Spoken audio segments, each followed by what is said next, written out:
हम लोग किसके बारे में पढ़ रहे हैं? गाल्जी काय के बारे में, गाल्जी बॉडी, ठीक है। गाल्जी काय या गाल्जी बॉडी, आप सभी लोगों को पता है कि गाल्जी बॉडी जो होती है वो कितने मेम्ब्रेन से घिरी होती है? एक, यानी कि एकल कला युक्त ये कोशिकांग है। कितने कला युक्त कोशिकांग है? एकल कला युक्त कोशिकांग, ठीक है। इसके पहले हम लोग माइटोकॉन्ड्रिया और जो लव पढ़े थे वो कितना था? दोहरी कला युक्त था। इसके बाद पहले जो कल पढ़े हैं उसमें क्या था? एकल कला युक्त। क्या नाम था उसका? अंतःप्रद्रवी जालिका। ये क्या है? गाल्जी बॉडी या गाल्जी काय। गाल्जी काय जो होता है एकल कला युक्त होती है। इसमें जो है यह जस्ट केंद्रक के बगल में होती है और ये पतली नलिकाकार के रूप में तो होती है, पतली नलिकाकार के रूप में होती है, लेकिन यह दोनों किनारों पर क्या होती है? मुड़ी होती है। दोनों किनारों पर क्या होती है? मुड़ी होती है और एक दूसरे से अलग अलग होती है। क्या होती है? एक दूसरे से अलग अलग। अंतःप्रद्रवी जालिका में एक दूसरे से सब जुड़े हुए थे, लेकिन इसमें क्या होता है? यह क्या होती है? एक दूसरे से जुड़ी हुई नहीं होती है, यह एक दूसरे से बिल्कुल भी एकदम अलग होता है, ठीक है। जो केंद्रक की तरफ भाग होता है उसको उत्तल सतह कहते हैं। उत्तल सतह और अवतल सतह आपको पता होगा। उत्तल सतह वो होता है, जैसे फिजिक्स में आप लोग पढ़े थे, जो उभार जिधर होता है, तावा देखो, तावा तावा, अरे रोटी वोटी सब्जी बना हुआ तावा देखो, तावा का जो पीछे वाला भाग होता है वो उत्तल सतह होता है और जो अंदर वाला भाग होता है क्या होता है? अवतल सतह होता है, ठीक है। यानी कि जो देखो इसमें एक प्याले की नुमा संरचना है और कहीं कहीं कप नुमा से संरचना दिख रहा है। कहने का मतलब है कि जिसका उत्तल सतह होता है वह केंद्रक की तरफ होता है। किधर होता है? केंद्रक की तरफ होता है। उसको सिस फेस या फार्मिंग फेस कहते हैं। क्या कहते हैं उसको? सिस फेस या फार्मिंग फेस कहते हैं। सिस फेस या फार्मिंग फेस पर ही जो है छोटी छोटी थैलियों की नुमा संरचना लगी रहती है, ठीक है। उसके बाद जो है नीचे जो अंदर की तरफ होती है गड्ढी नुमा संरचना होती है या प्याले के अंदर की नुमा जो संरचना होती है उसको अवतल सतह कहते हैं या मैच्योरिंग फेस कहते हैं। क्या कहते हैं उसको? अवतल सतह या मैच्योरिंग फेस कहते हैं, ठीक है। और यह जो अवतल सतह होती है यह जीव द्रव्य कला की तरफ होती है। पूरा ये जीव द्रव्य, ये तो कोशिका है ना, पूरा कोशिका के अंदर एक केंद्रक है, केंद्रक के बगल में ये कोशिकांग है, बाकी और जीव द्रव्य है, और जीव द्रव्य के बगल में ये क्या है? जीव द्रव्य कला है। तो जीव द्रव्य कला की तरफ ये जो क्या कहते हैं भाग पाया जा रहा है वह आंतरिक सतह होता है गाल्जी बॉडी का। उसको क्या कहते हैं? अवतल सतह या फार्मिंग फेस कहते हैं, ठीक है। जो गाल्जी बॉडी है इसकी खोज जो किए थे वो कैमिलियो गाल्जी ने किया था। किसने किया था? कैमिलियो गाल्जी ने किया था।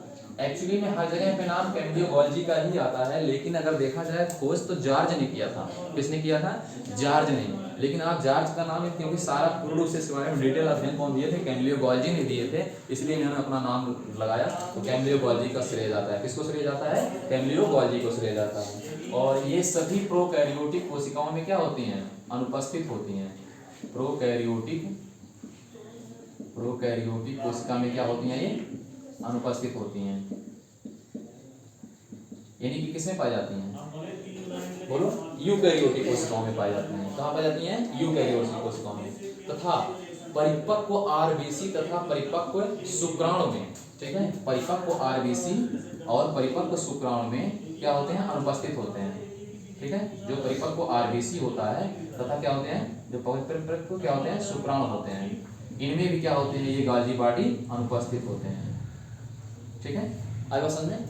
कहाँ कहाँ पे? प्रोकैरियोटिक कोशिका में तथा परिपक्व आरबीसी यानी कि रुधिर ब्लड कार्पसेल्स, लाल रुधिर कणिका तथा शुक्राणु में भी क्या होते हैं? अनुपस्थित होते हैं। आगे बात समझ में?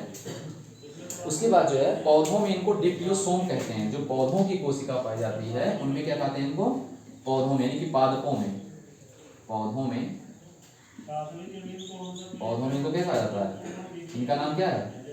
डिप्टियोसोम, यानी कि इसका कई नाम है, ठीक है। डिप्टियोसोम, ठीक है। पौधों में इनको क्या कहा जाता है? डिप्टियोसोम। लेकिन जंतुओं में क्या कहा जाता है इनको? गाल्जी बॉडी के साथ साथ इनका और भी नाम है, गाल्जी उपकरण, ठीक है। उसके बाद जो है क्या कहते हैं? गाल्जी उपकरण का लाइपोकॉन्ड्रिया, ठीक है। उसके बाद जो है क्या कहते हैं? इनका नाम है बेकर काय। आया समझ में? तो क्या नाम है इसका पौधों में? डिप्टियोसोम। फिर उसके बाद गाल्जी जंतुओं में, ये तो पौधे में था, दूसरा जंतु में। जंतु में क्या क्या नाम है इनका? बोलो। गोल्जी उपकरण, गोल्जी बॉडी तो ऊपर नाम है ही, उसके अलावा गोल्जी उपकरण, लाइपोकॉन्ड्रिया, और क्या नाम है, वेकरकाय, और क्या है, गोल्जी कॉम्प्लेक्स। ठीक है, क्या नाम है, जंतुओं में इनका नाम गोल्जी उपकरण, गोल्जी कॉम्प्लेक्स, लाइपोकॉन्ड्रिया, बेकरकाय आदि इनके सभी नाम हैं। ठीक है, आएगा समझ में। अगर देखा जाए इनकी संख्या सबसे ज्यादा कहाँ पाई जाती है, स्रावी को जो और ग्रंथिल कोशिकाएं होती हैं, जो स्रावी कोशिकाएं इनकी श्रवण करने वाली जो कोशिकाएं होती हैं, किसी भी चीज का जो श्रवण करती हैं, तथा जो ग्रंथिल कोशिकाएं होती हैं, उन सभी कोशिकाओं में इसकी मात्रा क्या होती है, ज्यादा होती है। आई बात समझ में। इनकी जो कोशिका की सॉरी क्या बोलते हैं, ये कोशिका में ये गोल्जी बॉडी होते हैं, इनके 3 रूपों में पाए जाते हैं। कितने रूप में पाए जाते हैं, 3 रूप में पाए जाते हैं। Number 1 cisternae, number 1 cisternae, cisternae. ठीक है, और बोलो सिस्टर्नी। ठीक है, नंबर 1 सिस्टर्नी, और नंबर 2 वेसिकल, वेसिकल। ठीक है, और नंबर 3 है वैक्यूल। ठीक है, जो ये सिस्टर्नी होती है ये नलिकाकार समांतर होती हैं, यही जो बात बनाई जा रही है। ठीक है, नलिकाकार समांतर होती हैं और ये एक दूसरे से बिल्कुल भी जुड़ी नहीं होती हैं, तथा यह प्याले नुमा संरचना का निर्माण करते हैं। आपको दिख रहा होगा। ठीक है, गोल्जी जो काय होता है, ये पूरा सिस्टम इतना मिला के गोल्जी काय है। गोल्जी काय का जो शरीर ये 3 भागों में बटा होता है कोशिका के अंदर, सिस्टर्नी में, वेसिकल में और वैक्यूल में। सिस्टर्नी है जो पतली नलिकाकार संरचना दिख रही है आपको, ये प्यालेनुमा संरचना के किनारे किनारे पर क्या होती है, मूड़ी होती है। ठीक है, इसलिए ये प्यालेनुमा संरचना क्या करती है, निर्माण करती है। आया समझ में। फिर उसके बाद नंबर आता है वेस्कूल। ये जो ये सिस्टर्नी होती है, इसके ऊपरी सतह पर उत्तल दिशा की तरफ, यानी कि उत्तल सतह कौन है, केंद्र की तरफ, तो इसके ऊपर ये जो लगा होता है इसको क्या कहते हैं, वेसिकल कहते हैं। क्या कहते हैं इसको, वेसिकल कहते हैं। आई बात समझ में। यहाँ पे कहीं लिखे ना वेसिकल। ठीक है, तो ये सिस्टर्नी के किधर होता है, उत्तल सतह की तरफ होता है। आई बात समझ में, किधर होता है, उत्तल सतह की तरफ होता है। और जो ये वैक्यूल होता है ये छोटी छोटी थैलियों के रूप में बगल में होता है, ये भी बिल्कुल एक दूसरे से किसी से जुड़े हुए नहीं होते हैं। ठीक है, अब देखो जो ये गोल्जी उपकरण होता है या गोल्जी काय होता है या लाइपोकॉन्ड्रिया होती है या बेकर काय होता है या गोल्जी कॉम्प्लेक्स होता है या डिप्टियोसोम होता है, इन सभी इतने जितने भी नाम हैं सब किसके नाम है, गोल्जी काय के नाम है। ठीक है, इनका मुख्य कार्य क्या है, इनका मुख्य कार्य है श्रावण करना।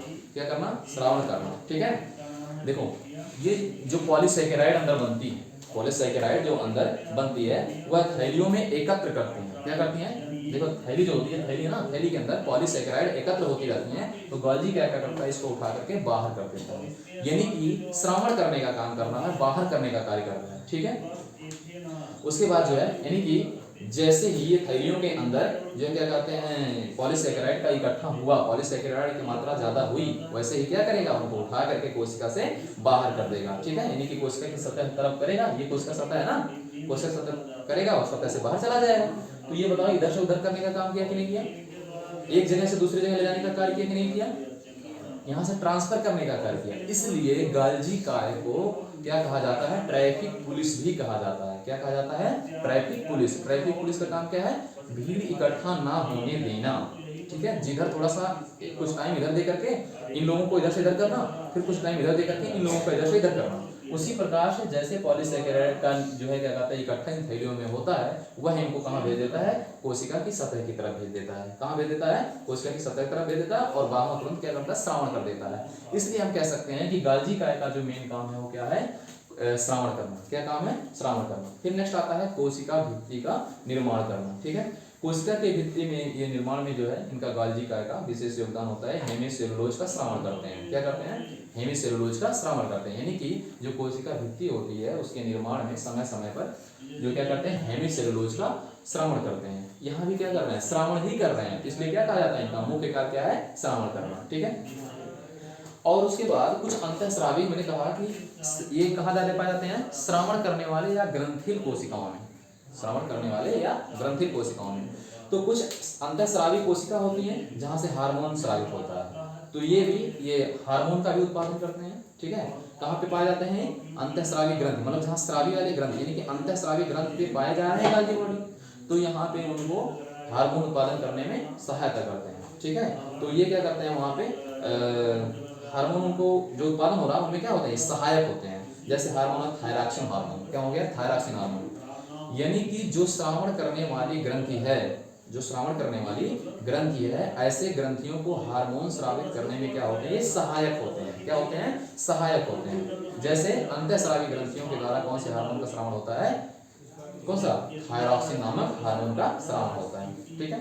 और देखो जो शुक्राणु होते हैं, शुक्राणु को एक्रोसोम एक भाग होता है। आप जब 12वीं पढ़ेंगे तो जन्म वाले चैप्टर में पढ़ेंगे शुक्राणु की कुछ संरचना कुछ इस प्रकार से होती है। और ऊपर जो है इसके अंदर जो ढका रहता है, साथ ही साथ जल जैसा आपको दिखाई पड़ता है कि जल है, और यदि पे खाली जल भरा हो तो 2-4 दिन के अंदर ये सड़ उड़ जाएंगे, सड़ने के बाद जो है ऐसे कुछ संरचना पाई जाती है। तो इसके ऊपर एक एक्रोसोम ऐसे लगा होता है, वो ऊपर बना दिया, ठीक है। इसके ऊपर एक एक्रोसोम बना होता है। इसी एक्रोसोम के निर्माण में गाल्जी काय का योगदान होता है, ठीक है। यानी कि एक्रोसोम जो होता है वह गाल्जी काय जो होता है एक्रोसोम के निर्माण में क्या करता है? सहायक होता है, ठीक है।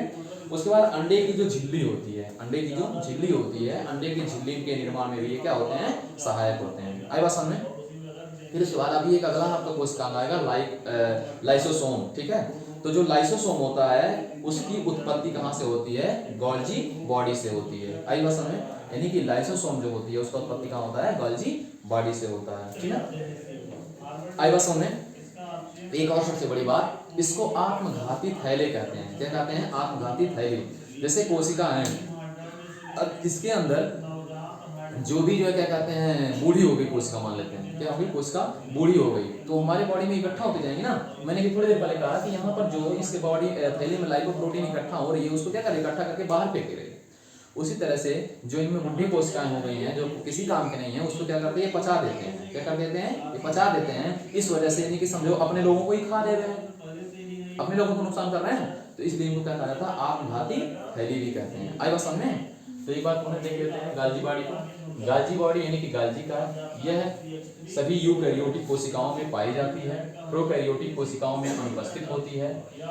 यह केंद्र की तरफ उत्तल भाग में यानी कि केंद्र के बगल में होती है तथा इसमें दो सतह होती है, एक अवतल एक उत्तल।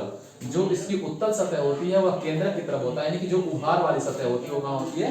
केंद्र की तरफ होती है। और जो अवतल सतह होता है वो क्या होता है? जीवद्रव्य कला की तरफ होती है। इसको जीवद्रव्य कला कहेंगे ना, ये पूरा जीवद्रव्य है और इसके अंदर क्या है? ये बाहर वाला वाक्य है जीवद्रव्य कला है, जीवद्रव्य मेम्ब्रेन है, प्रोटोप्लाज्म मेम्ब्रेन, ठीक है। उसके बाद जो उत्तल सतह होता है उसको सिस फेस या फॉर्मिंग फेस भी कहते हैं तथा अवतल सतह को मैच्योरिंग फेस कहते हैं। क्या कहते हैं? मैच्योरिंग फेस कहते हैं। उत्तल सतह के ऊपर वैक्यूल क्या बोलते हैं इसको? क्या नाम होता है? वेसिकल। उत्तल सतह के ऊपर एक चपटी संरचना होती है, नलिका, हल्का सा नलिकाकार टाइप में होती है, इसको क्या कहते हैं? वेसिकल कहते हैं। तथा ये जो छोटी छोटी थैलियों के रूप में होती है इसको क्या कहते हैं? वैक्यूल कहते हैं, ठीक है। इन वैक्यूल का कार्य क्या है? पॉलीसैकेराइड का जब निर्माण होता है, यहाँ इसमें इकट्ठा होता है, तो ये गाल्जी क्या करती हैं? इनको जीवद्रव्य कला की तरफ भेज करके इनका बाहर श्रावण कर देती हैं, ठीक है। इसलिए कह सकते हैं कि गाल्जी काय का मुख्य कार्य क्या है? श्रावण करना है, ठीक है।